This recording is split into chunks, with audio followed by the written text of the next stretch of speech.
जिनके ऊपर जिम्मेदारियों का बोझ होता है ना साहब, उनके पास रूठने और टूटने का वक्त नहीं होता है। नमस्कार, जय हिंद। मैं हूं आपका दोस्त कवि आदि गणेश। स्वागत करता हूं आप तमाम साथियों का हिंदी साहित्य इतिहास की प्रश्नोत्तरी टेस्ट सीरीज के अंदर। टेस्ट वीडियो संख्या है 65। इससे पूर्व के 64 नहीं देखे तो प्लेलिस्ट में आप जाकर देख सकते हो। टेलीग्राम चैनल आप ज्वाइन कर लीजिए। कवि आदि गणेश हिंदी नाम से टेलीग्राम चैनल है, जिस पर 8600 से अधिक लोग हैं जो जुड़े हुए हैं। यहाँ पर भी सवाल सूचना वगैरह डालता रहता हूँ मैं। पहला सवाल आज की इस वीडियो में, सवाल यह है आपके समक्ष, मैथिली शरण गुप्तकृत यशोधरा की विधा है। पहला सवाल तो यही पूछा जा सकता है, यशोधरा किसके द्वारा कृत है? तो मैथिली शरण गुप्त द्वारा कृत है, लेकिन इसकी विधा क्या है? ये गद्य रचना है, पद्य है, चंपू काव्य है, या फिर इनमें से कोई नहीं? तो उत्तर हो जाएगा सी। यशोधरा जो है एक चंपू काव्य है, यानी गद्य पद्य मिश्रित। बाकी हम और रचनाओं की बात करें, मैथिली शरण गुप्त की रचनाओं की, बहुत प्रसिद्ध है और बहुत बार पूछी गई है। तो जिनमें हम देख लेते हैं, रंग में भंग, रंग में भंग देख लीजिए एक। बात करें तो जयद्रथ वध,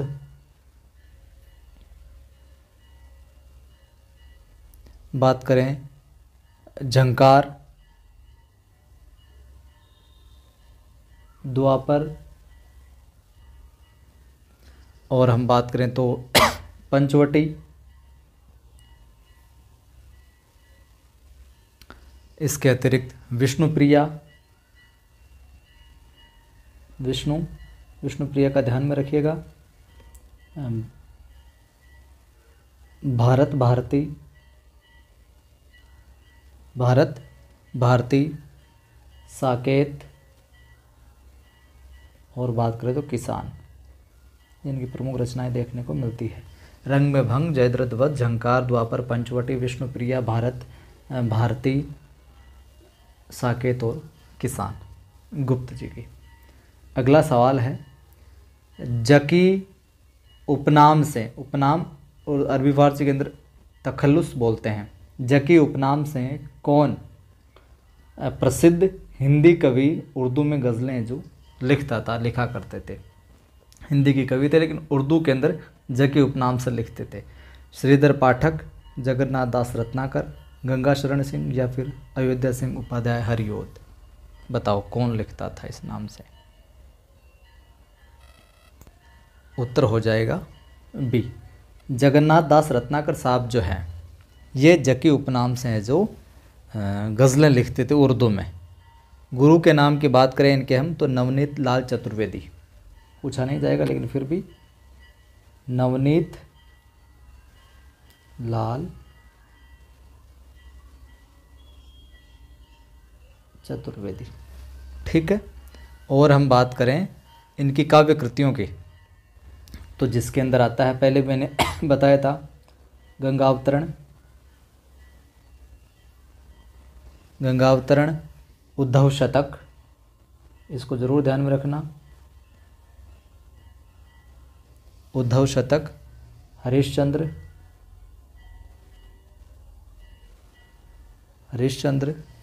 और कलकाशी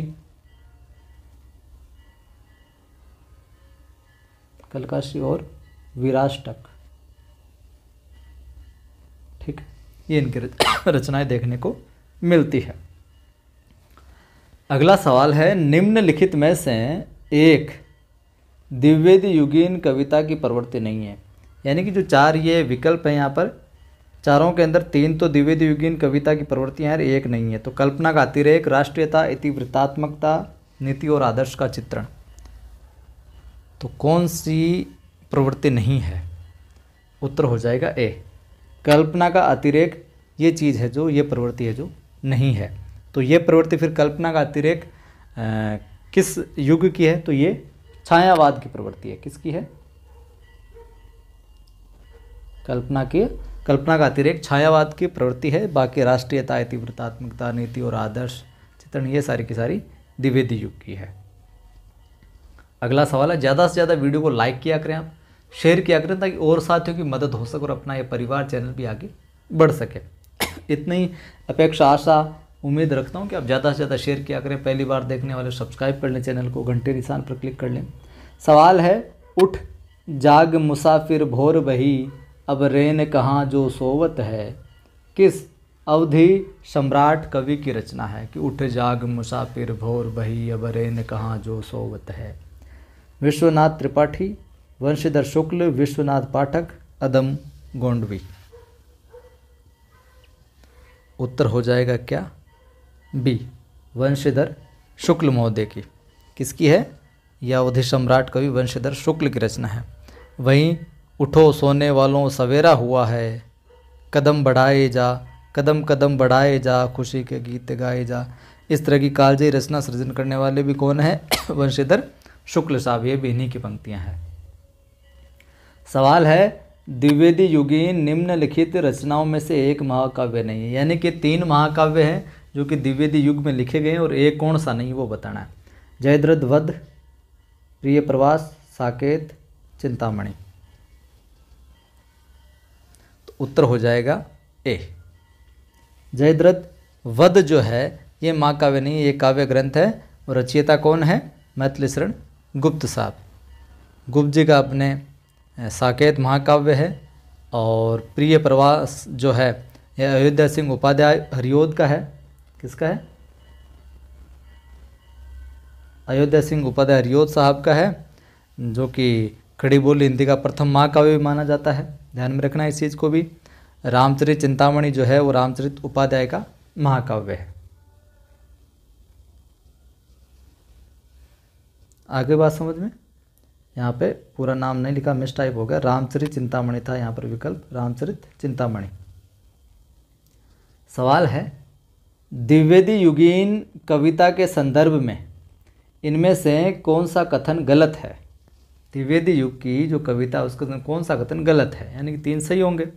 तो द्विवेदी युगीन कविता में राष्ट्रीयता का अभाव है। द्विवेदी युगीन काव्य में नीति और आदर्श की प्रधानता है। द्विवेदी युगीन काव्य में वर्ण विषयों का विस्तार हुआ है। द्विवेदी युगीन काव्य में सभी काव्य रूपों का प्रयोग हुआ है। तो कौन सा कथन गलत लग रहा है? तो उत्तर हो जाएगा क्या? ए, द्विवेदी युगीन कविता में राष्ट्रीयता का अभाव है, ये बात गलत है यहाँ पर। ठीक है, अभाव नहीं है, बहुत मिलता है राष्ट्रीय। आपने काव्य की प्रवृत्तियों वाला सवाल देखा भी पिछला, तो पता लग गया होगा जिसमें राष्ट्रीयता की बात की गई है। ठीक है। सवाल है, धाराधर धावन, धाराधर धावन शीर्षक से कालिदास के मेघदूत का अत्यंत सरस पद्यबद्ध अनुवाद निम्न में से किसने किया? यानी कि धाराधर धावन शीर्षक से कालिदास का जो मेघदूत है इसका अनुवाद किया गया है। तो किसने किया है? गुप्त जी ने, मैथिली शरण गुप्त ने, राय देवी प्रसाद पूर्ण ने, गया प्रसाद शुक्ल स्नेही ने, या फिर रामचरित उपाध्याय ने? तो किसने किया है?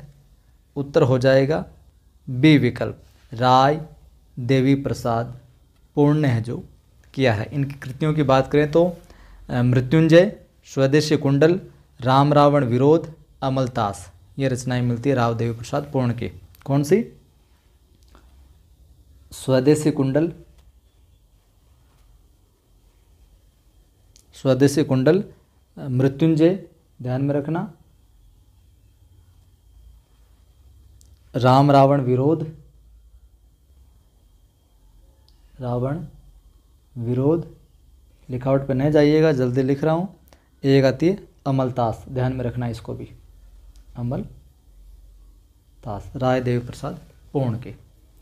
सवाल है अगला, कविता प्रभावशाली रचना है जो पाठक या श्रोता के मन पर आनंददायी प्रभाव है जो डालती है। काव्य के संबंध में ये विचार किसके हैं? महावीर प्रसाद द्विवेदी के, आचार्य रामचंद्र शुक्ल के, जयशंकर प्रसाद के, या फिर महादेवी वर्मा के? किसका कथन है? उत्तर हो जाएगा ए, महावीर प्रसाद द्विवेदी जी कहते हैं कविता प्रभावशाली रचना है जो पाठक या श्रोता के मन पर आनंददायी प्रभाव है जो डालती है। ठीक है गुरु जी, समझ आ गई बात। तो चलो फिर आगे। अगला सवाल है, इनमें से कौन सा काव्य ग्रंथ मैथिली शरण गुप्त का काव्य ग्रंथ नहीं है? यानी कि 3 तो होंगे, एक नहीं होगा। जय भारत, विष्णुप्रिया, द्वापर, मानसी, कौन सा है? उत्तर हो जाएगा अपना डी, यानी कि मानसी। मानसी है जो जय भारत, विष्णुप्रिया और द्वापर तो मैथिली शरण गुप्त के, मानसी नहीं है। तो फिर गुरुजी मानसी बताओ किसका है? तो मानसी काव्य ग्रंथ के रचयिता कौन है? राम नरेश त्रिपाठी। मानसी किसका है? राम नरेश त्रिपाठी जी का है साहब। ठीक है गुरुजी। अगला सवाल तो देखिए, अगला सवाल ये है, राम तुम्हारा चरित स्वयं ही काव्य है, कोई कवि बन जाए सहज संभाव्य है, ये किस कवि ने कहा है? गुप्त जी ने, दिनकर ने, महावीर प्रसाद द्विवेदी ने या फिर हरियोत साहब ने? उत्तर हो जाएगा क्या? मैथिली शरण गुप्त ने कहा कि राम तुम्हारा चरित स्वयं ही काव्य है, कोई कवि बन जाए सहज संभाव्य है। ठीक है। वहीं हरियोत साहब की एक प्रसिद्ध पंक्ति, हालांकि बहुत सारी इनकी, लेकिन प्रसिद्ध यह है कि दिवस का अवसान समीप था। सुना होगा, कई बार आया, दिवस का अवसान समीप था, गगन था कुछ लोहित हो चला, हरियोत की है। वहीं हम बात करें महावीर प्रसाद द्विवेदी की, कई सारी इनकी भी एक कि तुम ही अन्नदाता भारत के, सचमुच बेलराज महाराज, महावीर प्रसाद द्विवेदी की। और दिनकर जी की तो बहुत सारी मिलती है, एक ध्यान में रख लेना ये पंक्ति, श्वानों को मिलता दूध भात, भूखे बच्चे अकुलाते हैं। क्या है? श्वानों को मिलता दूध भात, श्वानों को मिलता दूध भात और भूखे बच्चे अकुलाते हैं, भूखे बच्चे अकुलाते हैं। ध्यान में रखना इन पंक्तियों को।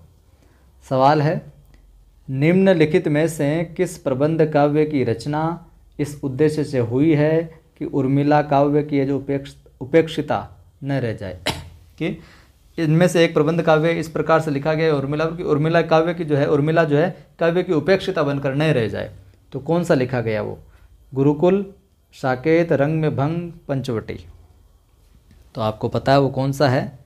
उत्तर हो जाएगा बी, साकेत। सवाल है, हिंदी के व्याकरण की शुद्धता और भाषा की सफाई का प्रवर्तक किसे माना जाता है?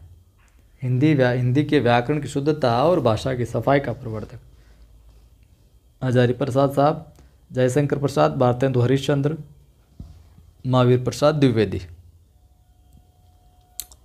उत्तर हो जाएगा डी, महावीर प्रसाद द्विवेदी जी। ठीक। सवाल है, ये सवाल मैंने आपको पहले अलग तरीके से पूछा था, डिस्क्रिप्शन में बताया था, तो आप कमेंट करके आप बताना इसका उत्तर। ठीक है। एकांतवासी योगी के रचयिता कौन है? एकांतवासी योगी के श्रीधर पाठक, हरियोद, महावीर प्रसाद द्विवेदी या फिर मैथिली शरण गुप्त? आप कमेंट करके जो बताइएगा इसका उत्तर। वीडियो उम्मीद करता हूँ अच्छा लगा ही होगा। अच्छा लगा तो फिर लाइक कर दो।